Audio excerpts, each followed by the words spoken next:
county got together with the cities and a bunch of other people who have ideas about what they'd like the legislature to do in fiscal year 24. Flagler County Commissioner Dave Sullivan is back from Tallahassee, where he met with state lawmakers. Daryl Moody has the story. The legislative session is in full swing, and Commissioner Sullivan says they've identified their top priority for Flagler County. The first one being septic to sewer conversion and water treatment expansion. Doesn't sound like much. And you'll notice on our card now, we've got when you put all those priorities up there, if you don't get a bill assigned to it, it's not going to happen. And then if you'll notice on all of our funding priorities, a House bill and a Senate bill have been assigned. So that means that at least it got through that first cut. Sullivan explains why septic to sewer is so critical. We need businesses to come in to the county and defray some of that cost and for taxes and everything else. So that first item, what that does is it will bring water and sewer across the south end of Route 1. And the western side of Route 1 is a good place for business. Sullivan estimates to transition the area from septic to sewer will cost about $10 million. For Flagler's Morning News, I'm Daryl Moody. Good morning, Flagler County. I'm Rich Carroll. You're listening to Flagler's Morning News on Tuesday, January 23rd.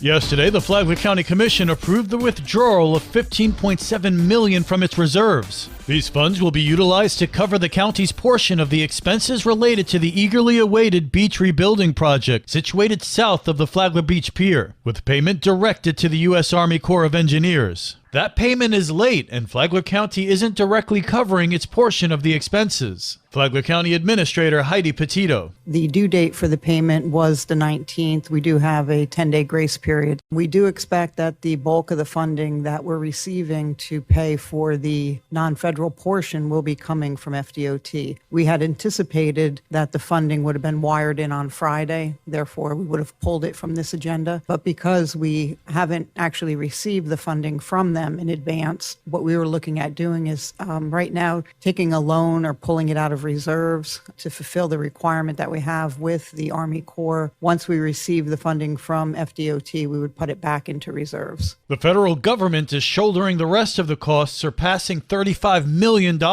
Construction is set to begin as early as May, with a projected completion date of January 2025. The Army Corps anticipates the need to rebuild the sands every 11 years. This local news is a service of Flagler County's Toyota dealer, Beaver Toyota US 1 St. Augustine, here to wow you.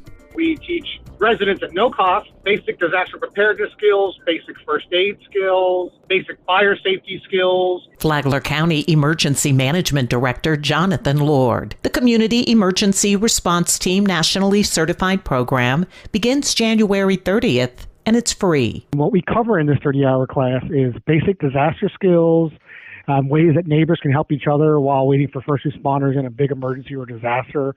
We cover how to organize neighborhood teams. We do basic first aid skills, talk about disaster psychology, talk about fire safety and utility controls to include actually practicing putting out a fire with a fire extinguisher. Lord says registration is required for this 30-hour course that meets 9 a.m. to noon on Tuesdays, Wednesdays, and Thursdays at the Emergency Operations Center through February 15th. It can be accessed by going to flaglercounty.gov/emergency and selecting volunteering and training from the menu. For Flagler's Morning News, I'm Karen Johnson. How did the Florida Agricultural Museum get started? Kara Hoblick is the executive director of the museum and said it got started just over 40 years ago. Actually, we were started in 1983. We were established as requested by the then Florida Agricultural Commissioner, Doyle Conner Sr. And then in 1992, we were designated by a Florida state statute to be the official agricultural museum for the state of Florida. Hoblick said that when most people think of Florida, they think of beaches, of theme park, and of vacationing. She said that the state actually produces more than 300 commodities every day of the year. Lifeline is on WNZF on Saturday mornings at 8, and it's on the Flagler radio app anytime you want to listen. Tomorrow, the history lesson continues. From the WNZF newsroom, I'm Deb Albertson. And now you're up to date on Flagler's Morning News. I'm Rich Carroll.